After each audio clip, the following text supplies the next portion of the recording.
আমার একটা ছোট ভাই ছিল, সে ক্লাস ষষ্ঠ শ্রেণীতে পড়ে। সে আমাকে প্রায় বলতো, আপু, আমি তোমাকে বিয়ে করতে চাই। তার মুখে এসব কথা শুনে আমি বলেছিলাম, এ হয় না। তারপর একদিন রাতে হোটেলে নিয়ে যা করেছিলা, তা যদি জানতে চান তাহলে গল্পটি মনোযোগ দিয়ে শুনুন। আমার নাম সুমাইজা, বাবা মায়ের আদরে একমাত্র মেয়ে। আমি আমার পরিবারে 2 ভাই 1 বোন। আমার বড় ভাইয়ের নাম আবুল আর ছোট ভাইয়ের নাম শিমুল। আমি কলেজে 2nd ইয়ারে পড়ি। আমার বয়স 20 বছর। আমার লাইফ আর 10টা মেয়ের মতো স্বাভাবিক না। অনেকেই বাজে মন্তব্য করতে পারেন, কিভাবে বিচার করবেন সেটা আপনাদের ইচ্ছা। আমি কলেজের 1st ইয়ারে পড়ি। আমার ছোট ভাই শিমুল মাত্র ক্লাস ষষ্ঠ শ্রেণীতে পড়ে। শিমুলকে আমি ছোটবেলা থেকে অনেক স্নেহ করতাম।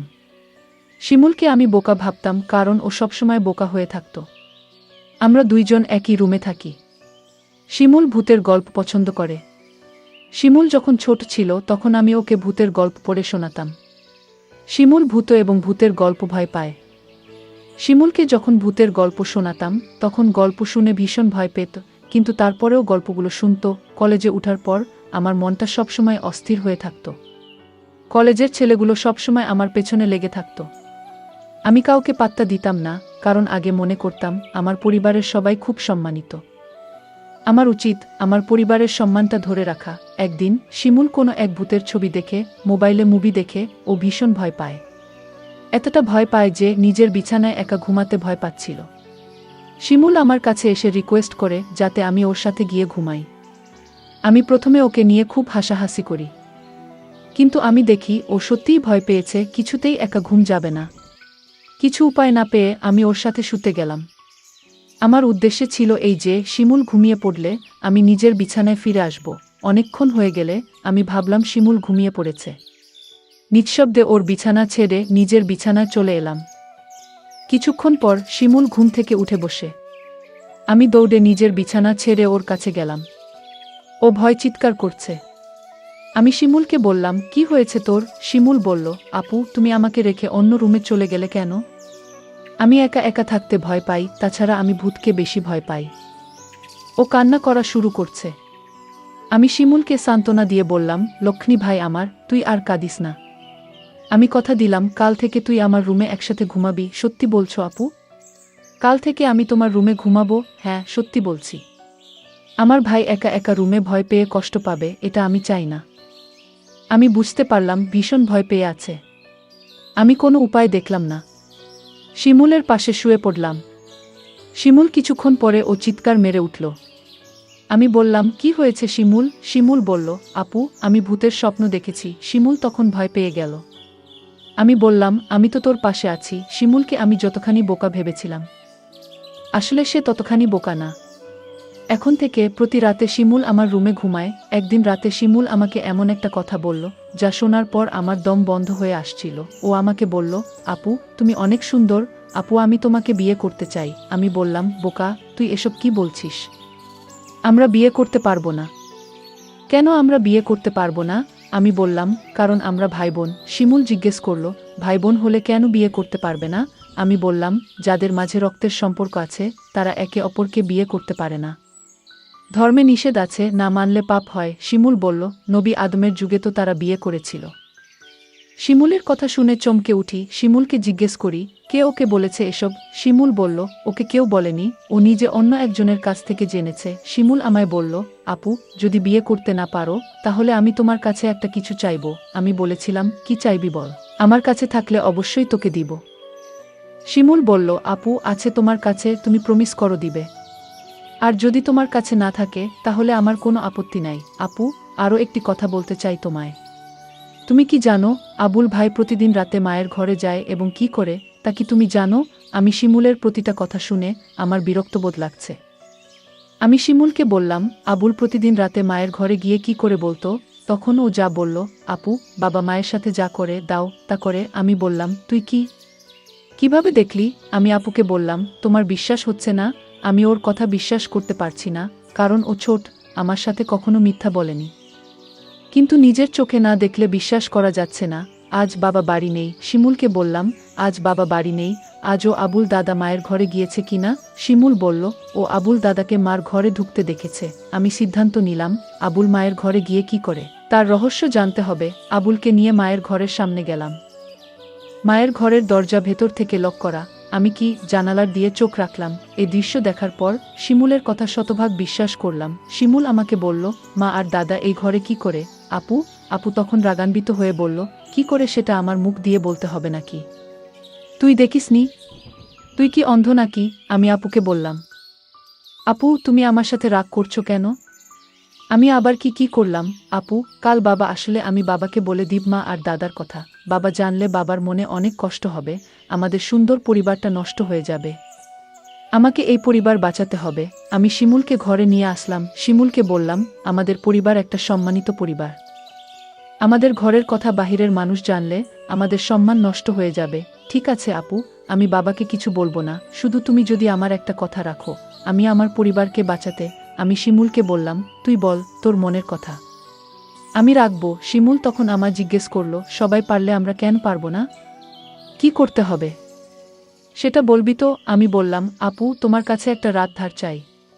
তুমি কি দিবে? আপু বলল, রাতে আবার কি করবি? যা বলবি ঘুরিয়ে না বলে সোজা বলে ফেল। আমার ছোট ভাই তখন বলল, আপু দাদা আর মা যা করে আমরা তাই করব। শিমুল তোর কি মাথা ঠিক আছে? তুই কি বলছিস? একবার ভেবে দেখেছিস? আমি আপুকে বললাম। তুমি আমার কথা রাখবে কি সেটা বলো। আমি বললাম, নিয়ম নেই। শিমুল জানতে চাইল, নিয়ম কারা বানায়? আমি বললাম, বড়রা। শিমুল বলল, বাবা সবার বর। শিমুল বাবাকে বলে নিয়ম বানাবে। শিমুলকে বাবার কাছে যাওয়া থেকে আটকাতে হবে, কিন্তু শিমুলকে কোনোভাবে বোঝানো যাচ্ছে না। আমি ভাবলাম, শিমুল খুব বড় নয়, তবে ক্লাস ষষ্ঠ শ্রেণীতে পড়ে, তাছাড়া ও বোকা, মানসম্মান বিষয়ে তার কোনো জ্ঞান নেই। আমি বললাম, আমি যদি শিমুলের কথা রাখি তাহলে ওকে চুপ রাখা যাবে, মা আর দাদার ঘটনা বলা যাবে না। আমি বললাম, শিমুল তোর কথায় আমি রাজি, তবে একটা শর্ত আছে। শিমুল বলল, কি শর্ত? আপু আগামী মাসে বাবা মা আমাদের পরিবারের সবাই ঘুরতে যাব চট্টগ্রাম, আর যেদিন আমরা চট্টগ্রাম যাব সেদিন তোর ইচ্ছা পূরণ করব। আমি বললাম, ঠিক আছে, আমি সেই অপেক্ষা রইলাম। 1 মাস পর বাবা আর মা আমাদের সবাইকে ডেকে বললেন তারা চট্টগ্রাম যাবেন ঘুরতে, তাই আমাদের সবাইকে জানিয়ে দিলেন। আমি বাবার কথা শুনে আমার অনেক ভালো লাগছে। এতদিন পর আমার মনের ইচ্ছা পূরণ হবে। আজকের মতো আমি খুশি কোনোদিন হয়নি। আমরা চট্টগ্রামের উদ্দেশ্যে রওনা দিলাম। তারপর চট্টগ্রামের এক হোটেলে গিয়ে আমাদের পরিবারের সবাইকে নিয়ে উঠলাম। শুধু 2টো রুম ভাড়া নিতে পারলেন বাবা, আর মা নিজেদের জন্য একটা রুম নিলেন, আর আমাদের 3 ভাই বোনদের জন্য অন্য রুমটা দিলেন। আমরা সারাদিন চট্টগ্রামের দর্শনীয় স্থান ঘুরলাম। সন্ধ্যায় ক্লান্ত হয়ে হোটেলে ফিরলাম। ফ্রেশ হয়ে খাওয়া দাওয়া সেরে যে যার রুমে চলে গেলাম ঘুমানোর জন্য। রুমে 2টো ডাবল বেড ছিল, একটাতে আমি শুলাম আর অন্যটাতে শিমুল আর আবুল দাদা। আমরা সবাই ক্লান্ত ছিলাম, তাই বিছানায় শুতেই চোখে ঘুম চলে এলো। আবুল দাদা ঘুমিয়ে গেছে, আমারও ঘুম ধরেছে। এমন সময় শিমুল আমার কাছে চলে এলো। আমি কোথায় শোবো? আমার তো আবার ভূতেরে ভয় লাগে। আমি বললাম, তাহলে আমার পাশে এসে ঘুমাতে। বাইরে বৃষ্টি হচ্ছিল, পরিবেশটা ঠান্ডা ঠান্ডা ছিল। আমি আর শিমুল এক বেডে শুয়ে পড়লাম। রাত যখন গভীর হলো, আমি আপুকে কানে কানে বললাম, আপু আমার কথাটা মনে আছে তো? আপু বলল, মনে আছে। আপু বলল, এখন চুপচাপ ঘুমিয়ে পড়।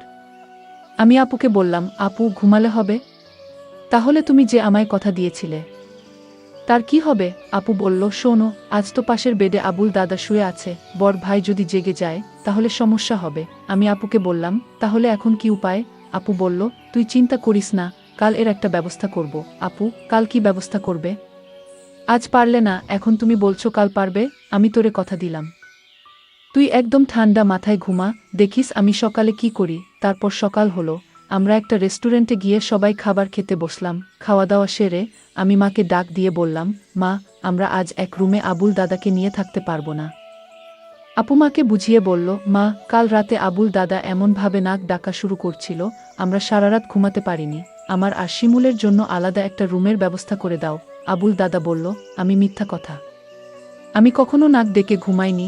আবুল দাদাকে আমি বললাম, মা আপু ঠিকই বলেছে, দাদা রাতে প্রচুর নাক ডাকে। আমিও সারারাত ঘুমাতে পারিনি, আমার খুব ভয় করে। তার চেয়ে বরং আমাদের অন্য একটা রুমের ব্যবস্থা করে দাও। বাবা বলল, ঠিক আছে, তারা যখন এত করে বলছে তাহলে তাদের জন্য আলাদা একটা রুমের ব্যবস্থা করে দিলেই ভালো হয়। আমি বাবার কাছে গিয়ে বললাম, অনেক অনেক ধন্যবাদ বাবা। বাবা তখন আমার আর আপুর জন্য আলাদা একটা রুম ভাড়া নিল। আমরা সবাই রাতের খাবার খেয়ে প্রত্যেকের রুমে গিয়ে শুয়ে পড়লাম। আমি আর আপু আলাদা একটা রুমে গিয়ে শুয়ে পড়লাম। রুমের বেড এত ছোট ছিল যে দুজন থাকা খুব কষ্ট হচ্ছিল। হঠাৎ দেখলাম আপু ঘুমিয়ে গেল। আমি আপুকে ডাক দিয়ে বললাম, এই আপু, তুমি ঘুমিয়ে গেলে? আমি আপুকে জোরে জোরে ডাকতে লাগলাম। আপু আমার কথা শুনছে না। আমি রাগান্বিত হয়ে আপুকে বললাম, আপু তুমি উঠছো না কেন? কিছুতেই আপু আমার কথা শুনছে না। আমি আপুকে গ্লাস থেকে পানি নিয়ে তার মুখে ছিটা দিলাম, তাও আপু উঠছে না। আমি আপুকে বললাম, এই আপু, আমি কিন্তু এখনই বাবাকে দাদার ঘটনা সব বলে দিব, তুমি যদি না উঠো তাও দেখছি। আপু উঠেনি। আমি ভয় পেয়ে গেলাম। আপু ঘুম থেকে কিছুতেই জাগাতে পারছি না। আমি আর কোনো উপায় না পেয়ে বাবাকে ডাক দিয়ে বললাম, বাবা, আপুকে এই যে ডাকছি, আপু তো ঘুম থেকে উঠছে না। বাবা বলল, রাত অনেক হয়েছে, তোর আপু মনে হয় গভীরভাবে ঘুমিয়ে গেছে। যা, তুই শুয়ে পড়, সকাল হলে ডাকতে হবে না, এমনিতেই উঠে যাবে। আমি বাবাকে বললাম, বাবা, তুমি বিশ্বাসটা বুঝতে পারছো না, আমি আপুকে পানি ছিটা দিলাম, তাও তো উঠছে না। মা তখন আমায় বলল, তুই কি বলছিস? মা তখন আমার সাথে আপুর রুমে আসলো। মা আপুকে ডাক দিল, কোনো সাড়া নেই। মা তখন চিৎকার করে উঠল। মা কান্না করা শুরু করে দিল, আমার মেয়ে আর বেঁচে নাই, ঘুমের ঘরে মরে গেছে, আমার কি সর্বনাশ হয়েছে। সবাই রুমে আসলো আর চিৎকার করে কান্না করতে লাগলো। কিন্তু আমার মনের সন্দেহ হচ্ছিল, না না, আপু এভাবে মরতে পারে না। আমি এসব ভাবতে ভাবতে আপুর বিছানায় একটা চিঠি লক্ষ্য করলাম। চিঠিটা আমি খুলে পড়তে শুরু করলাম। চিঠিতে লেখা ছিল, শিমুল ভাই আমার, তুই আমাকে ক্ষমা করে দিস। আমি তোর কথা রাখতে পারিনি, কারণ দাদার ঘটনা দেখার পর থেকেই আমার মন থেকে বাঁচা ইচ্ছা চলে গেছে। সেদিনেই আমি সিদ্ধান্ত নেই, এই পরিবারে আমি বেঁচে থাকতে পারবো না। কারণ যেই পরিবারের সম্মান থাকে না, মায়ের কার্যকলাপ আমার কাছে ভালো লাগে না। আর তোকে আমি মিথ্যা আশা দিয়েছিলাম, কারণ আমি চেয়েছিলাম দাদা আর মায়ের বিশ্বাসটা কেউ না জানুক। কিন্তু তুই বারবার আমায় বলছিলে, তোর কথা যদি আমি না রাখি, তাহলে দাদা আর মায়ের কথা তুই বাবার কাছে বলে দিবি। আর আমি কোনো পাপ করতে চাইনি, তার চেয়ে বরং আমি ওপারে চলে যাই। তুই যদি সত্যি তোর আপুকে পরকালে ভালো রাখতে চাস, তাহলে দাদা আর মায়ের কথা কিছুতেই বাবাকে বলিস না। আমি আপুর চিঠির লেখা পড়ে আমি চিৎকার করে কান্না করছি আর বলছি, আপু তুমি একবার উঠে আসো। আমি আর কোনোদিন তোমাকে কিছু বলবো না, তাও তুমি উঠে আও। কিন্তু মানুষ মরে গেলে কি আর জীবিত হয়? প্রিয় বন্ধুরা, আজকের গল্পটি কেমন লাগলো তা কমেন্ট করে জানাবেন। ধন্যবাদ।